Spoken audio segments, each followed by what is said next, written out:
Hola mis pivotes, soy Martenita Piu y hoy estoy en las instalaciones de Sitacus con la suerte de poder hablar con una especialista en nutrición de aves. Así que, sin más dilación, vamos a tener esta conversación que estoy segura de que va a ser muy interesante.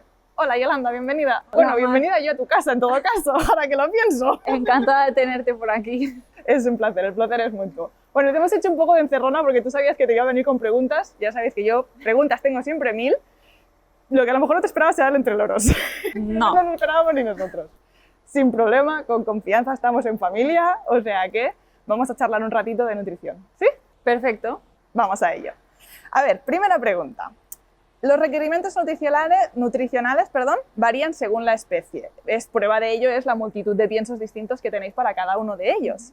¿Se ven influenciados por el tamaño o por de dónde son originarios? Por ejemplo, un agapornis y un periquito de tamaño son más o menos similares, pero un periquito viene de Australia y un agapornis de África. Correcto. Aquí hay dos cosas a tener en cuenta en cuanto estamos hablando de alimentación. El alimento que vamos a dar, evidentemente, tiene que ser acorde al tamaño del ave, porque una especie así de pequeñita no le podemos dar un gránulo de pienso que tenga el tamaño de su cabeza. Claro. Esto, por ejemplo, un ejemplo que todo el mundo conocerá es el pienso de perro. Hay bolas de pienso así de grandes para, por ejemplo, un mastín o un pastor alemán, o un chihuahua no le puedes dar esa bola de pienso. No, con aves no vas a ver ni por es dónde lo cogerla. mismo. El alimento que le demos tiene que responder al tamaño del ave, obviamente, pero también a sus necesidades nutricionales. Y esto tiene que ver tanto con el origen del ave, pero sobre todo su especialización trófica. ¿Y esto qué quiere decir? ¿Qué come este ave en su estado natural? No por ser un ave africana van a comer todas lo mismo, van a alimentarse de lo mismo, no por ser australiana van a alimentarse todas de lo mismo. Okay. O sea, incluso siendo del mismo lugar, claro, del mismo origen, para así decirlo, luego ellos eligen también según lo que hay en su entorno unas cosas u otras. Exacto. Un error común es pensar que las aves son todo aves o que incluso los loros son todos loros. En este error no caemos tanto cuando hablamos de mamíferos, que es algo que tenemos más cerca, ¿no? Todos somos mamíferos, no come lo mismo un gato que un conejo que una persona. Exacto. Entonces, esto es lo mismo. No parece tan obvio, quizá, no parece no tan obvio porque todo el mundo ve un lorito y ve un lorito, pero por ejemplo, un periquito de un agapornis puede tener la misma diferencia, por ejemplo, que un gato y un conejo. Ok. Ese dato me parece muy interesante, porque a veces es eso, ¿no? Que los ves y dices, bueno, más o menos ya le valdrá todo lo mismo, ¿no? Al final realmente las diferencias son la diferencia que hay es la misma. Entonces, tú ves un lorito, pero ese lorito puede estar especializado en comer fruta. Hay incluso especies de loro, no muchas, creo que hay una que come carne. Hay que son más granívoras, hay que comen más vegetales, entonces es distinto. Claro, hay que adaptarnos un poco a cada Exacto. uno. Claro, la siguiente pregunta yo creo que un poco ha quedado respondida con esta explicación primera, porque quieras que no, va relacionado, al final estamos hablando de nutrición en todas sus caras, ¿no? Pero la pregunta era, cuando pensamos en darle la mejor nutrición posible a nuestro loro, ¿tiene sentido fijarnos en qué come en la naturaleza? Que es complicado ya de por sí, porque no tenemos muchas veces la oportunidad, pero bueno, a veces ves un documental y te fijas que están comiendo no sé qué de una palmera. Si pudiéramos realmente darles esa alimentación, ¿sería adecuado? ¿O como están viviendo en condiciones distintas, la alimentación también se ve en ese caso afectada, por así decirlo? Sí. Hay que mantener un equilibrio. Al final tienes que tener en cuenta los dos casos. Evidentemente siempre debemos partir de la alimentación natural del ave, que come y por lo tanto qué está acostumbrado o para qué está diseñado su cuerpo, su sistema digestivo y cuáles son sus necesidades. Pero esas necesidades en estado silvestre difieren ligeramente de en estado cautiverio. Ejemplo, que el ser humano hace miles de años tenía un estilo de vida que no tiene nada que ver con el que tiene ahora. Vivía a la intemperie, vivía sí cobijado, pero no en una casa climatizada. Entonces, tenía unos requerimientos nutricionales mucho más elevados de los que tenemos hoy día. Nuestro cuerpo está preparado para eso. Por eso, ¿qué es lo que tu cuerpo te pide? Azúcar y grasa. Que es lo más goloso. Que es lo más mejor goloso, entra porque es siempre. lo que tu cuerpo necesitaba, porque tenías y esto pasa con aves en estado natural, que se pasan el día volando, se pasan el día buscando, se pasan el día alerta. Claro. Las Tienen condiciones las que no hay propias más frío, condiciones más calor. meteorológicas, exacto, el calor, la disponibilidad de agua, el estrés por depredadores, siempre tendrán unos requerimientos más altos que en estado en cautividad, que no tienen esa necesidad ni ese nivel de estrés.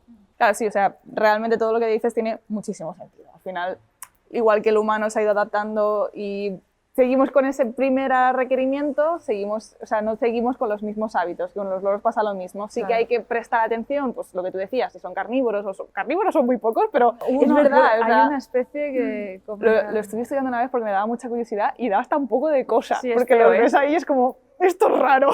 Sí. Pero sí.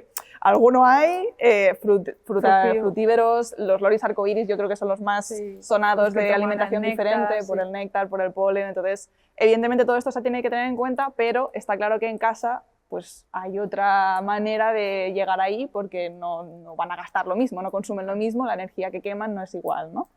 En esta misma línea, ¿tú cuáles crees que son los básicos que no pueden faltar en su dieta? Evidentemente pienso, es más que de sobras entendido y conocido, pero ¿hasta qué punto también es importante la fruta, la verdura, semillas en alguno de sus estados o algunas en concreto, o sea, en concreto decir, mira, mejor estas o aquellas, extras que se dicen a veces como pasta, arroz, legumbres, germinados, cosas de estas? Vale, pues todos ellos tienen una importancia clave. Como te he dicho antes, las aves en su estado natural se pasan el día, o como casi todos los animales, buscando alimento. Y loros en particular manipulando, tienen mucha faena de manipulación del alimento. Entonces, esto debemos dárselo porque forma parte de sus conductas naturales y es una necesidad que ellos tienen. Te refieres, por ejemplo, al forrajear, ¿no? El buscar las bandejas de forrajeo, el romper algo para llegar adentro. Exacto, especies que forrajean, que se alimentan en prados, necesitan forrajeo, especies que manipulan, que cogen frutas, algo más grande, que necesitan romper para acceder. Todo esto ellos lo necesitan. Me encanta porque muchas veces, perdón que te corte, hablando de nutrición nos fijamos mucho en qué le doy de comer, pero no el cómo se lo doy. Exacto. Y me gusta porque estás empezando a responder la pregunta por el cómo, porque realmente es importante. Perdón que te corte. Es importante, entonces es algo que no debemos olvidar. Una forma correcta, quizá hay muchas formas, cada uno tiene la suya, pero una de las formas más óptimas o más adecuadas en las que cometeremos menos errores es ofrecer una dieta completa en la que cubramos todo su nivel nutricional. Esto nosotros lo hacemos ofreciendo el pienso. Cada grano de pienso tiene todo lo que necesita el animal y se debe ofrecer en una cantidad adecuada al animal. Entonces, tú con eso le estás ofreciendo lo que necesita a nivel nutricional. Al menos la base está bien cubierta. La base está cubierta, no le faltarán ni minerales, ni macronutrientes y micronutrientes. O sea, la dieta, lo que es el estar alimentado, lo tenemos cubierto. ¿Para qué es necesario todo lo demás entonces? Pues para aportar esta variedad, enriquecimiento ambiental que ellos lo necesitan igual que necesitan estar bien alimentados. Necesitan eso, probar diferentes texturas, diferentes sabores, diferentes formas de manipular, y no solo necesitan hacerlo, sino que ellos necesitan cubrir parte de su tiempo en hacer estas tareas para tener un bienestar mental óptimo. Ocupar ese tiempo, Ocupar ¿no? Que ese al final, tiempo, sí. Que es que no pasan muchas horas en casa y no tienen nada que hacer realmente. Si se lo pones muy fácil es como, bueno, voy al comedero, me lo como y ya, a mirar las estrellas. Exacto, entonces el pienso es esa base, ese alimento y el resto, tanto fruta, verduras, legumbres, semillas, todo esto se utiliza o debería utilizarse cuando estamos dando una dieta completa con pienso, debe ofrecerse para suplementar esta parte, es hacer este enriquecimiento ambiental. O sea, realmente un loro que solo se alimenta de pienso estaría sano porque realmente Estaría no tendría un déficit físico. sano físicamente sano con todas sus necesidades nutricionales cubiertas. Pero quieras que no, lo otro le da una salud, o sea, un nivel de bienestar, mejor Bienestar dicho, mayor. mental, O sea, exacto. va mucho más allá de no solo lo que me estoy comiendo, ¿no? Exacto. Además, Al que quieras final, que no, perdón, dime. sí, no, al final es como un astronauta.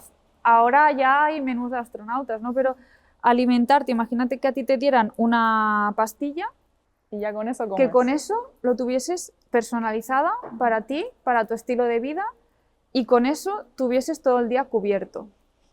Hombre, estaría bien, pero es aburrido. Está bien, pero es aburrido. Entonces A mí tú al final el necesitas, placer de comer, a lo hacerte ese platito. a lo mejor no es lo mejor, pero a lo mejor necesitas un postre, que no es lo mejor nutricionalmente, pero te ti te da hace un feliz. nivel de bienestar mental que se agradece. Totalmente, A ti, totalmente. al final del día, quizás estarás mejor habiéndote comido igual esa pastilla si luego te dan un trocito de tarta, por ejemplo.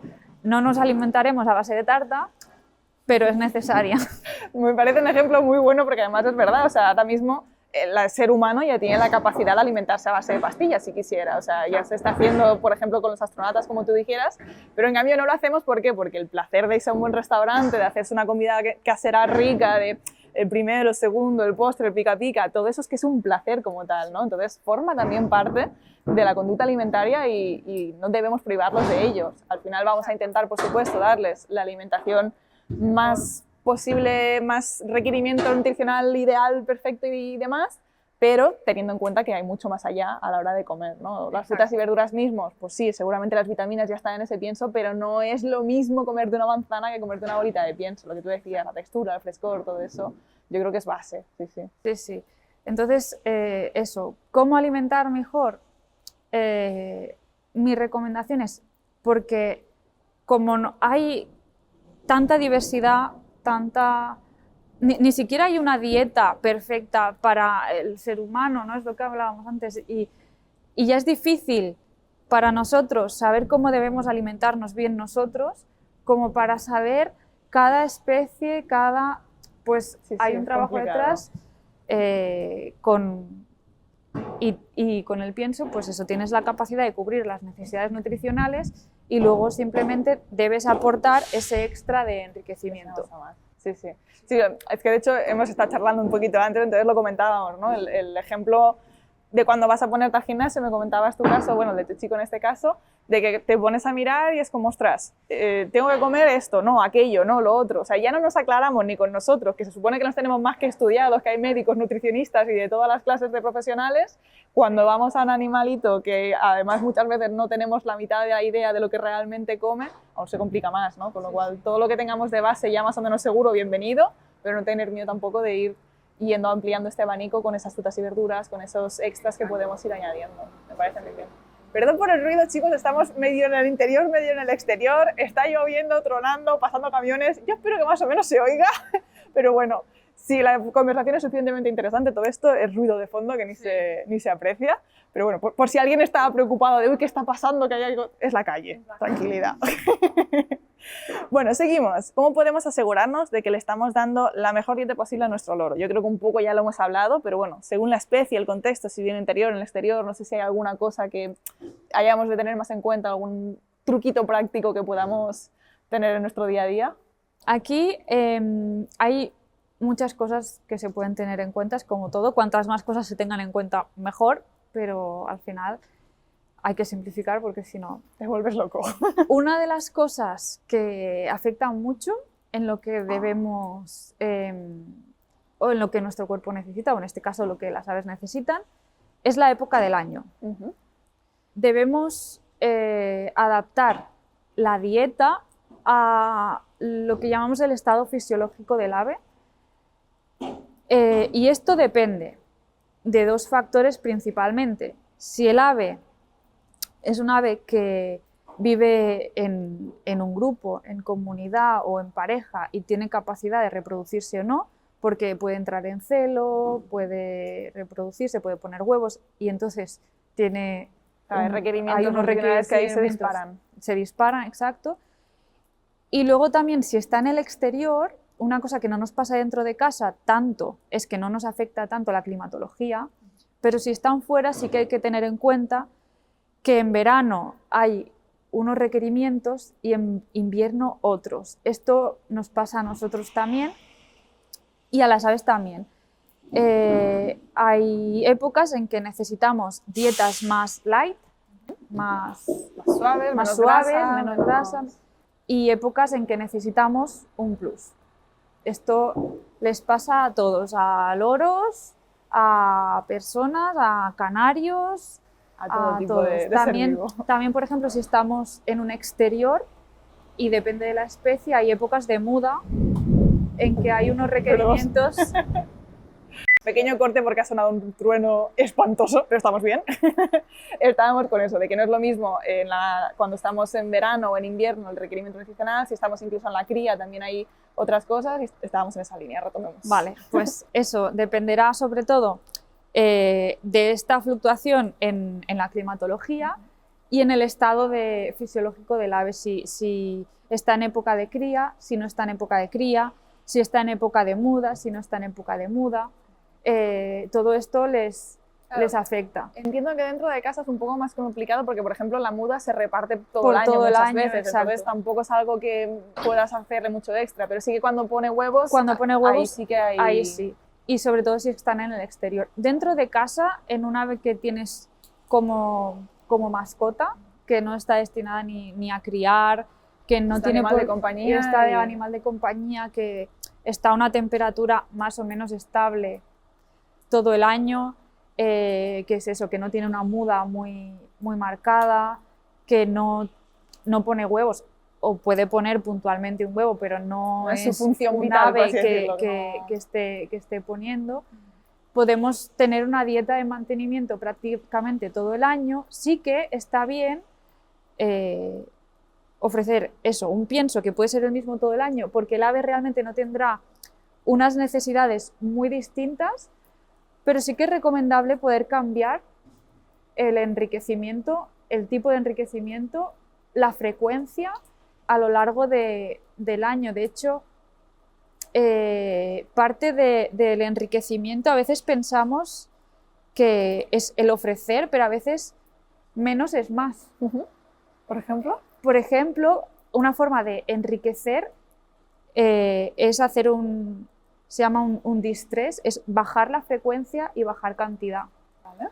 Cuando tú bajas, es un enriquecimiento, o sea, el hecho de no tener algo, también a mí me está generando unas sensaciones y a lo mejor me incentivas a buscar más o a buscar diferente, a explorar otras formas y otras conductas, y luego que me vuelva a aparecer, vuelve a ser una sorpresa. Okay. Claro, siempre en unos límites, no hay que hacer pasar hambre al animal, evidentemente, pero a lo mejor de decir, mira, pues en vez de ponerte el comedero lleno ya a primera hora de la mañana, te lo pongo solo un poquito, a media mañana te pongo otro más, a media tarde te pongo otro más y te va llegando como a pequeñas dosis, ¿no? Quizás esa sería una forma.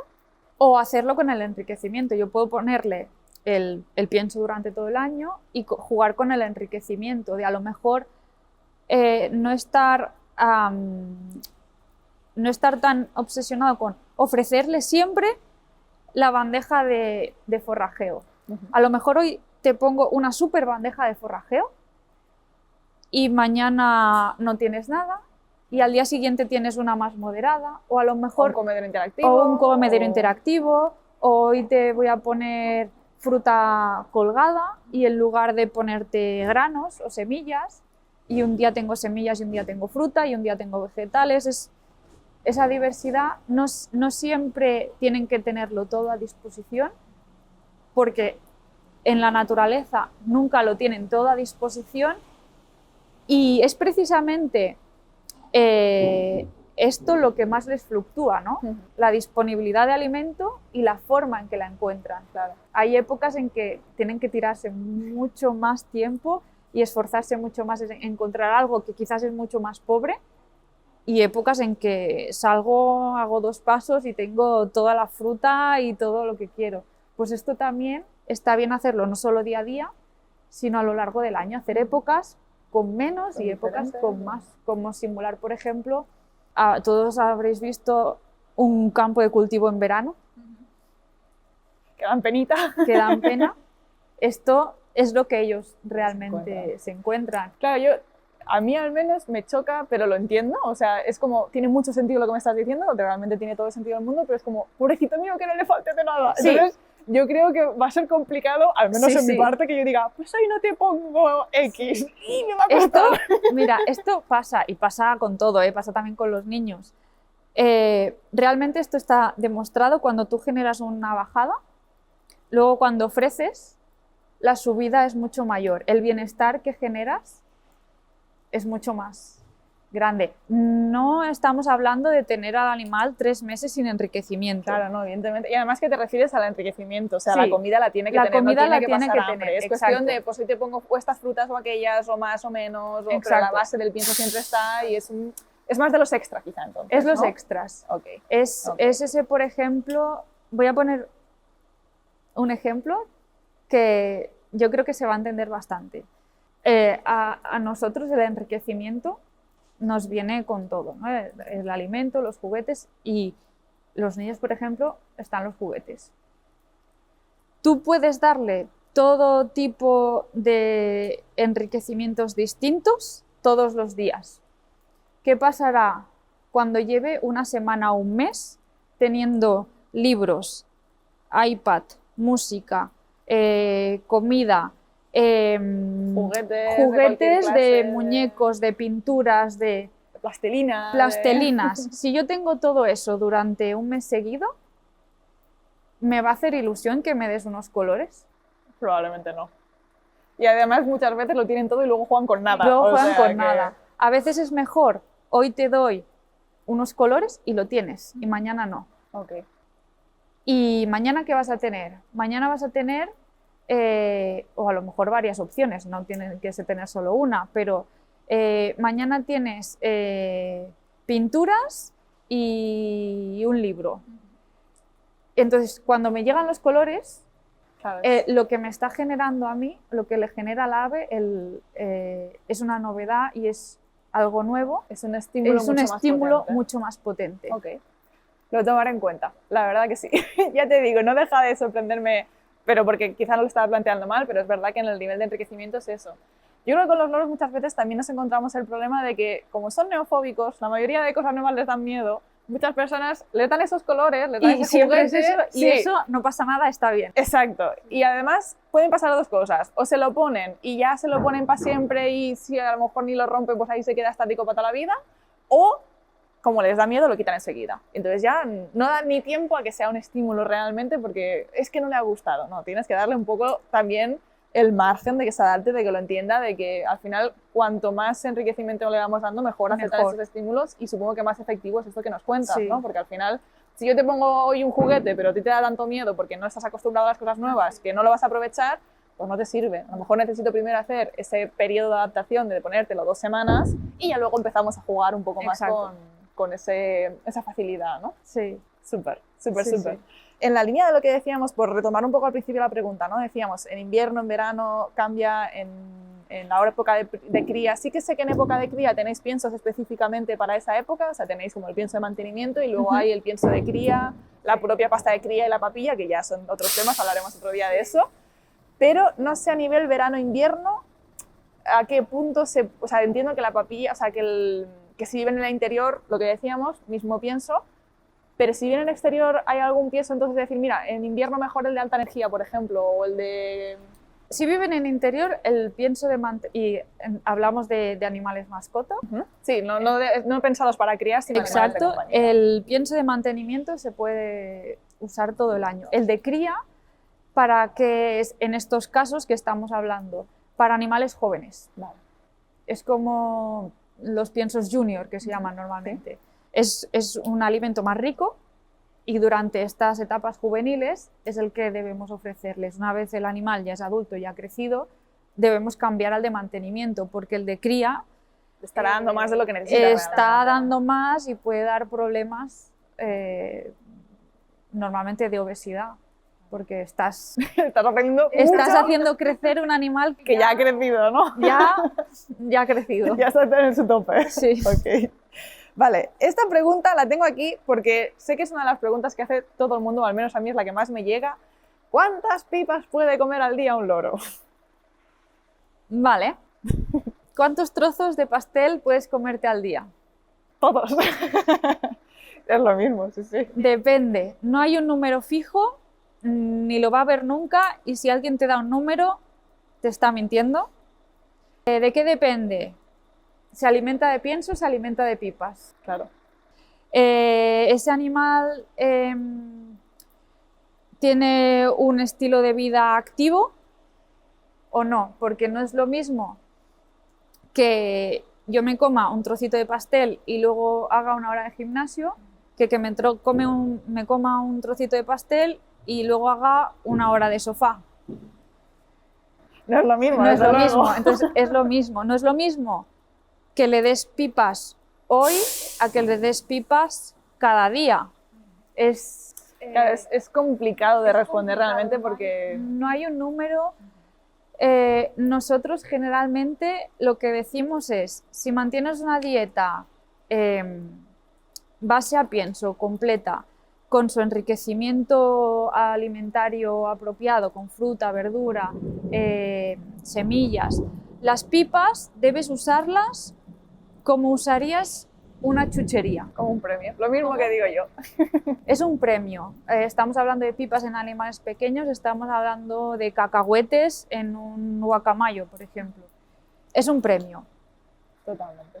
Y debe usarse como lo que es. Sí, porque además es que creo que la comparación con las chuches o los pasteles es muy acertada porque realmente son alimentos más grasos, alimentos que no nos podemos pegar a un hinchazón de eso porque no es bueno para nuestra salud, pero que tienen ese refuerzo positivo tan potente, ¿no? Tienen esa recompensa de, oh, qué rico está este. Exacto, es exactamente lo mismo.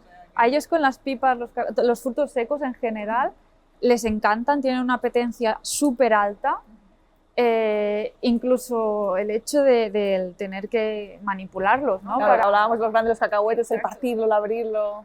Exacto, y mucha gente dirá, bueno, pero es que en estado silvestre comen pipas, comen cacahuetes. La pipa y el cacahuete son especies cultivadas. No se encuentran por ahí de repente un girasol no encuentras un girasol en medio de la selva. Son... Sí, algo nuestro, es algo que le estamos aportando a nosotros realmente. Es como las mixturas de semillas. No son las semillas que comen en estado natural. Es las que tú tienes a tu alcance. A tu alcance y con la que tú intentas imitar esas semillas que ellos realmente comen, ¿no? Pero no son las que ellas comen, no tienen nada que ver. Sí, habrá especies que se han especializado en forrajear, ¿no? Por ejemplo, es típico de ver imágenes en Australia de ninfas o cacatúas que son plagas en los cultivos. Es que justo el otro día subí un post del problema que tienen con las cacatúas galeritas en las basuras, que las abren y lo tiran todo, y ahora me ha venido la imagen y me ha hecho un poco de risa. Ellas se alimentan de grano y al final es como todo, ¿no? Tú ves un buffet libre, pues vamos a probar. Van a por ello y sí, esto es típico, pero no es tampoco su dieta ancestral, es la dieta que tienen ahora porque se han acostumbrado. Es como si yo, por ejemplo, vas a Barcelona, ¿de qué se alimentan esas palomas y esas gaviotas? No es la dieta ancestral que tienen. Al final se acaban adaptando a lo que ahora encuentran y en casa un poco pues lo mismo, vamos adaptándonos. Lo bueno es que en casa les podemos dar algo lo más similar posible a lo que realmente necesitan, ¿no? No van a estar alimentándose de basura, pobrecitos como los de la calle, ya cuidamos nosotros de que se alimenten bien, pero sí, tienes razón, que al final muchas veces nos obsesionamos con ya es que en la naturaleza, olvídate, primero que la naturaleza está cambiando a unos niveles brutales, ya no tiene nada que ver lo que era con lo que es, y segundo que está en casa, es otra historia, es otro estilo, es otro requerimiento. Las pipas mismos es lo que tú dices, ¿no? Que de ahí venía todo esto. Yo le puedo dar 3 pipas y estar perfectamente bien, le puedo dar 15 y estar también bien, depende de luego si estas las quema o no las quema, si es un loro que está todo el día en una jaula, de ahí no se mueve, y, hombre, pues no te va a aceptar muchas, ¿no? O sea, yo invito a hacer la reflexión que tú has hecho. ¿Cuántos trozos de pastel te puedes comer tú? ¿Cuántas chuchas te puedes comer tú? ¿Cuántas chuches? Y al final un sentido común igual que lo usas contigo. Que luego hay quien no lo usa y está como está, ¿eh? Pero vamos a intentar. Al final es la misma lógica que lo que decías de un premio. Sí. Seguimos, pues. O sea, yo realmente en la nutrición es algo que me interesa, porque quieras que no, es de estas cosas que creo que muchos nos surge la duda y además que es como el cuidado más evidente que haces cada día, ¿no? El ponerle la comida, ponerle el agua, entonces tienes como esa inquietud de voy a hacerlo lo mejor posible. Así que esta pregunta es un poco más para mí que para otra cosa, vale. Pero yo creo que también les va a ir bien a ellos si alguien tiene interés como de ir más allá. ¿Algún libro, artículo o estudio que tú nos recomiendes para leer y comprender un poco mejor sus requerimientos nutricionales? Entendiendo que cada uno tiene su especie, pero bueno, no sé si hay alguna cosita que nos pueda ir bien tener como libro de cabecera. Vale, aquí quiero hacer una puntualización y es que a nivel divulgativo, publicaciones así intermedias cuesta de encontrar. Hay publicaciones tipo blogs o que te dicen haz esto y luego ya pasamos directamente a teoría y nutrición pura y dura con mucho número que ni entiendes lo que te están hablando, que generalmente es todo en inglés. Y son libros de teoría. Es denso. Es denso. No son lecturas sencillas, ¿eh? Pero las hay. Teniendo esto en cuenta, yo tengo aquí tres libros que te recomiendo. Uno que no es tanto de nutrición, pero es para lo que hablábamos. Esto es una súper enciclopedia, son unos libros muy buenos. Hay tomos que agrupan varias familias, ¿vale? Como en este, aquí dentro están los loros englobados. Tomamos nota para no tener que comprar la enciclopedia entera, de buscar esta. Hay que buscar, ¿vale? Y es un libro en que se describe muy bien cada especie. Aquí tenemos nuestro loro gris, en que describe, dentro de lo que se sabe, digamos, el área de distribución del ave, comportamientos observados, ¿no? Si se desplaza kilómetros a buscar el alimento, si se alimenta cerca, si vive en grupo. Que decíamos entonces, antes, más allá, ¿no? Explica también si se han visto conductas alimentarias, qué es de lo que se ha visto que se alimentan, e incluso cómo se ha visto que se alimentan. Entonces, para esta parte del enriquecimiento, esto es bibliografía fiable de lo que realmente se ha observado en campo. Qué bueno. Vale. Tomamos nota. Luego, por si no se ve bien, pondremos pantallazo igual, pero sí dejaremos por abajo el link. Claro, en esa parte del enriquecimiento, entender de dónde viene, en qué, ¿no? Pues buscar una imagen de decir, si es un bosque húmedo, una selva o un prado, y ver cómo se comporta. Para esa parte recomiendo esto como inspiración, más que como teoría o como una lectura, ¿vale? Súper, muy interesante, porque además yo creo que cuanto puedes coger el otro mientras, cuanto más sepamos de lo que hacen, al final es lo que decíamos, evidentemente en casa no les podemos dar lo mismo, pero pues yo qué sé, si es de un bosque húmedo, podemos tener en cuenta que a lo mejor le gustará más bañarse que a uno que vive en medio de un desierto, por decirlo de una manera, ¿no? O sea, que estas cositas siempre viene bien saberlas, ya no solo a nivel nutricional, sino de todo enriquecimiento. Entonces, eso, para partir, para conocer, y normalmente es lo que nosotros hacemos primero, porque hay miles de especies, ¿no? Casi 400, o sea que no son pocas. Sí, de loros, sí. Primero conocer el animal y luego a partir de ahí empiezas a ver. Entonces, aquí te hago 2 recomendaciones. El Parrots Nutrition.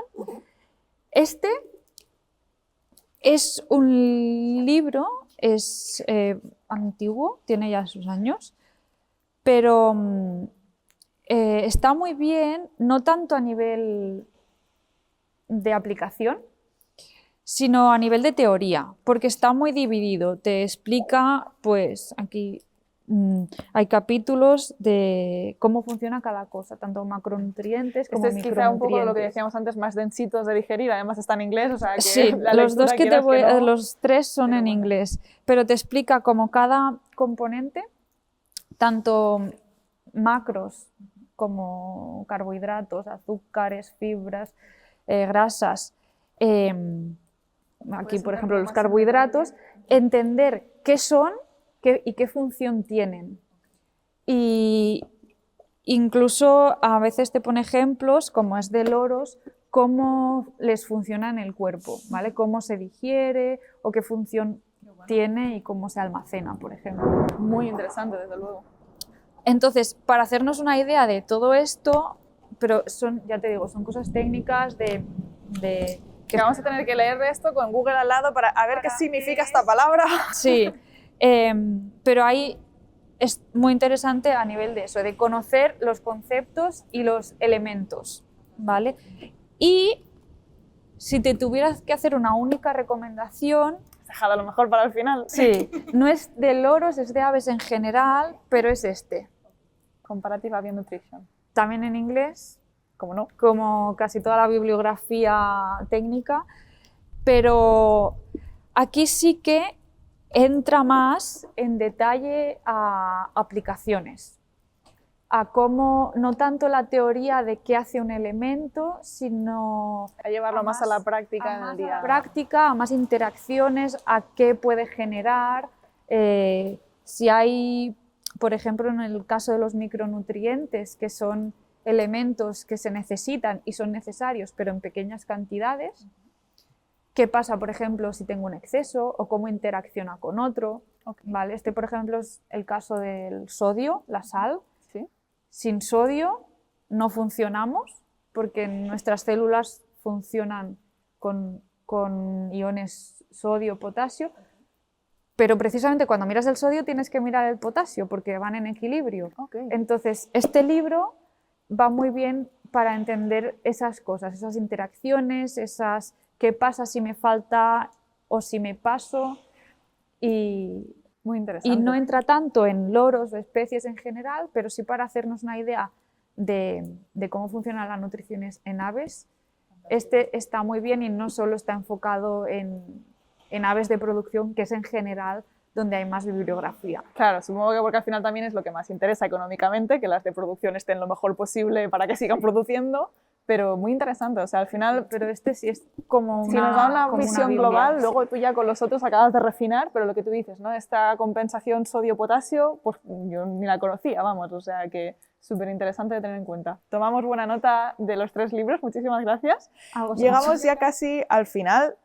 Faltan las 3 preguntas, Niñito Piu, que les hacemos a todo el mundo. Ya te las he avanzado un poquito antes por si querías tener un momento de pensar, y sí, me ha encantado, y dice, son las más difíciles de todas las que me vas a hacer. Con las preguntas difíciles que te he hecho, me hace gracia que estas sean las más complicadas. Con naturalidad, que aquí estamos en familia, como te decía. ¿Con qué especie de loro te identificas más y por qué? Vale.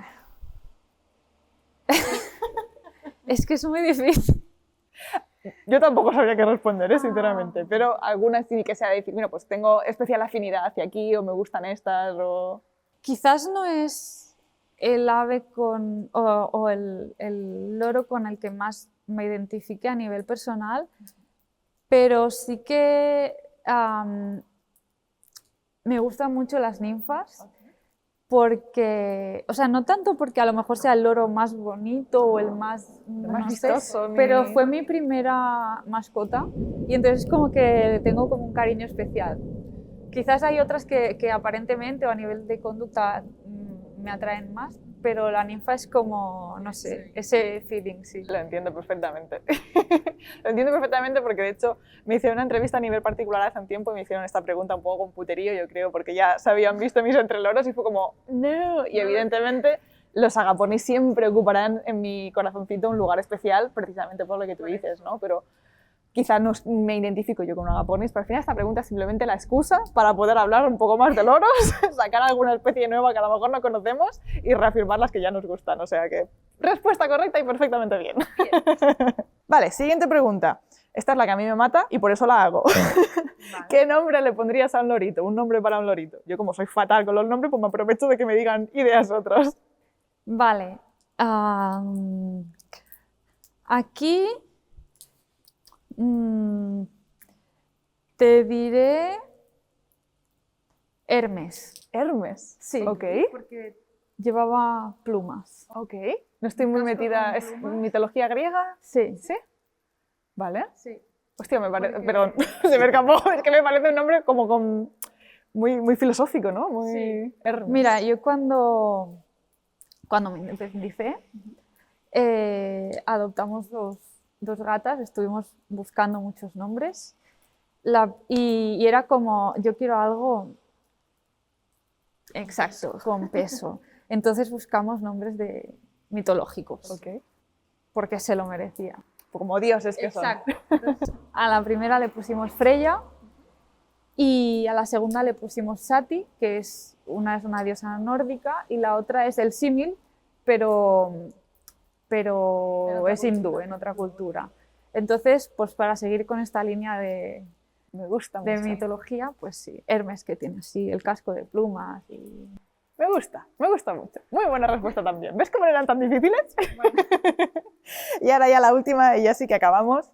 Una frase que a ti te motive. No tiene que estar relacionada ni con nutrición, ni con loritos, ni con nada. Es simplemente por acabar con un mensaje positivo de aquello que dices, tengo un mal día, pero esta frase a mí siempre me ayuda.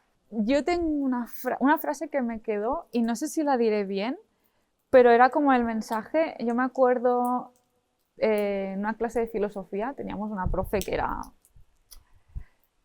yo soy de ciencias, a mí no me gustaba, pero esa profe era realmente... Y una frase de Nietzsche que me pareció muy...